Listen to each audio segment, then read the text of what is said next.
बिहार सरकार ने ले ली पास आउट और टल गई तमाम शिक्षकों की केस की सुनवाई। लंबी चलेगी तमाम शिक्षकों की बहस और घिसे जाएंगे बिहार के तमाम नियोजित शिक्षक। नमस्कार और आदाब आप तमाम दर्शक बंधुओं को, मैं हूं एसके चौधरी। साथियों, एक बार फिर से आप सभी के बीच हाजिर हूं तमाम नियोजित शिक्षकों के लिए एक खास दिन 13 मार्च 2024, जिसकी आज तमाम शिक्षकों के लिए थे और तमाम शिक्षक अपनी निगाहें लगाकर बैठे थे कि 13 मार्च 2024 को तमाम शिक्षकों के भाग खुलेंगे और उन्हें बिना शर्त राजकर्मी का दर्जा प्राप्त हो जाएगा। परंतु साथियों, बिहार सरकार ने पास आउट ले ली और शिक्षकों की केस की सुनवाई टल गई। इससे पहले कि इस पर हम विस्तार पूर्वक चर्चा करें, आप सभी शिक्षक बंधुओं और शिक्षा प्रेमियों से आग्रह होगा कि जिन्होंने अभी तक हमारे इस चैनल सुसत्य वचन को सब्सक्राइब नहीं किए हैं, वो कृपया सब्सक्राइब कर लेंगे। साथियों, आप सभी अवगत हैं कि बीते कुछ वर्षों का इतिहास उठाकर देख लिया जाए तो आम पब्लिक या कर्मी और सरकार के बीच जब किसी भी केस की सुनवाई होती थी तो उसमें सरकार हार जाती थी और कर्मी या फिर आम पब्लिक जीत जाया करती थी। लेकिन वर्तमान कुछ वर्षों के इतिहास उठाकर देखा जाए, अब समय और परिस्थितियां बदल चुकी है और वर्तमान समय में सरकार जीत जाती है और आम पब्लिक और सरकारी कर्मी हार जाते हैं। इसका प्रमुख कारण क्या है साथियों? वही कारण आज तमाम शिक्षकों पर लागू हुआ है और वो कारण है आर्थिक रूप से कमजोर होना। साथियों, 13 मार्च 2024 को केस की सुनवाई होनी थी, उस पर बहस होनी थी और तमाम शिक्षकों की निगाहें ये टिकी हुई थी कि आखिर बिहार सरकार के अधिवक्ता महोदय क्या कहेंगे जज महोदय के सामने और तमाम शिक्षकों के अधिवक्ता महोदय क्या कहेंगे जज महोदय के सामने। इसी बीच बिहार सरकार के विद्वान अधिवक्ता पीके शाही महोदय उपस्थित होते हैं और वे जज महोदय से पास आउट ले लेते हैं। पास आउट का मतलब होता है साथियों कि उन्होंने जज महोदय से विनती की कि आज की तारीख 13 मार्च 2024 को बहस करने के लिए हम सक्षम नहीं है, इसलिए आज की तारीख को स्थगित करते हुए अगली तिथि निर्धारित किया जाए। और साथियों, जज महोदय ने पहली विनती उनकी स्वीकार कर ली और आज के बहस को टालते हुए अगली तिथि 14 मार्च 2024 निर्धारित कर दी। अब साथियों, 14 मार्च 2024 तमाम शिक्षकों के लिए एक खास दिन होगा। क्या होगा 14 मार्च को, क्या नहीं होगा 14 मार्च को, इसके लिए आशान्वित हो चुके हैं और आशा लगा चुके हैं बिहार के तमाम नियोजित शिक्षक। तो हम आपको स्पष्ट कर दें साथियों, तो आखिर बिहार सरकार के अधिवक्ता महोदय ने पास आउट क्यों ली?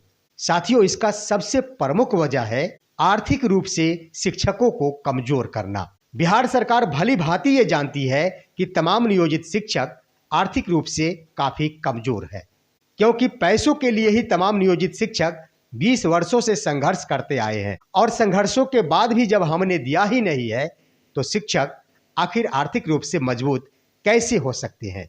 और सरकार की ओर से ये नीति चलाई गई कि अगर एक दिन भी टाल दिया जाता है तो हर हाल में एक दिन का फी सुप्रीम कोर्ट के विद्वान अधिवक्ता महोदय को नियोजित शिक्षकों की ओर से देना पड़ेगा। और स्वाभाविक है आज 13 मार्च 2024 का फी भी अधिवक्ता महोदय को तमाम नियोजित शिक्षकों को देना होगा।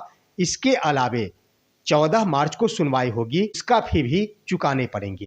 सरकार ये जानती है कि आखिर कितने दिनों तक नियोजित शिक्षक टिक पाएंगे अपने केस के बहस में।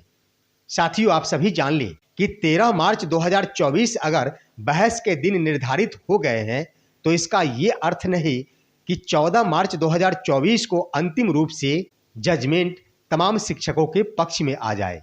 आज के दिन से ये स्पष्ट हो गया है कि बिहार सरकार की ओर से तमाम शिक्षकों को घसीटने का प्रयास किया जाएगा और ये बहस बहुत लंबी चलाई जाएगी। बहस इतने दिनों तक लंबी चलाई जाएगी जब तक कि तमाम नियोजित शिक्षक अपने विद्वान अधिवक्ता सुप्रीम कोर्ट के अधिवक्ता को छोड़ न दे। यानी जिस दिन पैसे देने से मुकर जाएंगे शिक्षक, उस दिन स्वतः ही सुप्रीम कोर्ट के अधिवक्ता महोदय बहस में नहीं उपस्थित होंगे और उसके बाद बिहार सरकार के अधिवक्ता पीके शाही महोदय अपनी ओर से जो कहना हो, जो भी तथ्य प्रस्तुत करना हो, जज महोदय के समक्ष प्रस्तुत कर देंगे और उसके अनुरूप बिहार सरकार के पक्ष में फैसला ले लेंगे।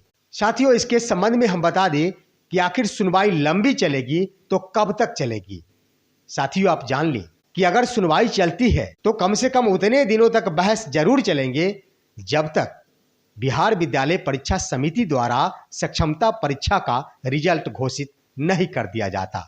उतने दिनों तक बहस चलते रहेंगे और जब रिजल्ट जारी हो जाएंगे तब बिहार सरकार की ओर से ये कहा जाएगा कि शिक्षकों की ये मांग है कि बिना शर्त राजकर्मी का दर्जा, तो बिहार सरकार की ओर से सक्षमता परीक्षा का आयोजन से लेकर रिजल्ट प्रकाशन तक की प्रक्रिया पूरी कर ली गई है और जिसके अंतर्गत 2.25 लाख शिक्षक भाग लिए हैं। सिर्फ व सिर्फ 1 से 1.25 लाख शिक्षक ही बचे हैं जिन्होंने सक्षमता परीक्षा में भाग नहीं लिए हैं। तो ऐसे में बिना शर्त राजकर्मी का दर्जा प्रदान करना कहीं से सही प्रतीत नहीं होता है।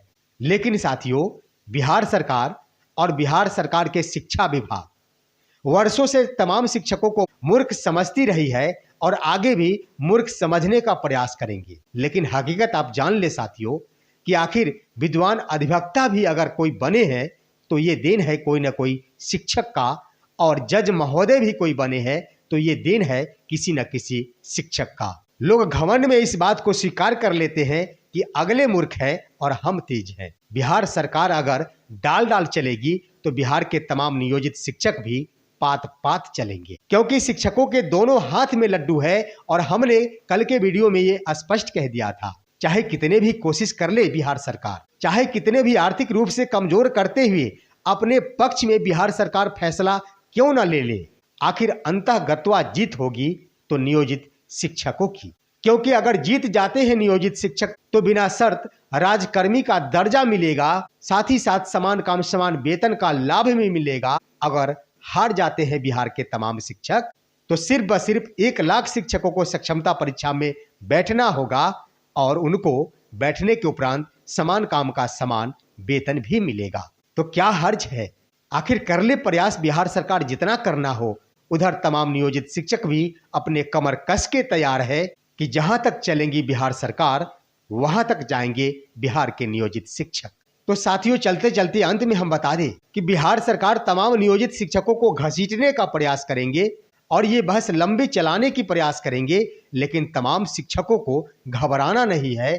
अपनी ओर से तन मन और धन से अपने शिक्षक संगठन का मदद करना है। आर्थिक रूप से तमाम शिक्षक अगर न्यायालय के समक्ष टिक जाते हैं तो ये निश्चित है कि तमाम शिक्षकों की जीत होगी।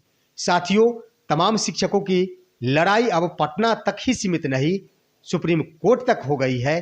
तमाम शिक्षकों को सुप्रीम कोर्ट की भी लड़ाई लड़नी होगी समान काम समान वेतन को प्राप्त करने के लिए।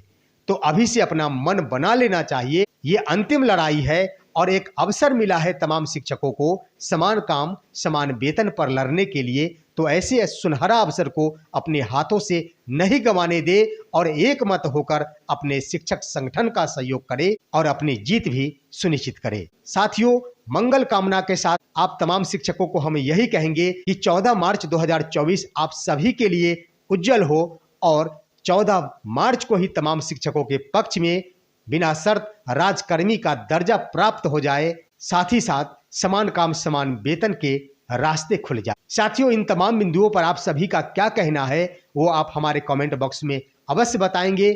हमारे वीडियो को लाइक करेंगे और तमाम दोस्तों के पास इसे शेयर कर देंगे। हम फिर मिलेंगे आपसे अगले वीडियो में, तब तक के लिए कहते हैं जय हिंद जय भारत दोस्तों।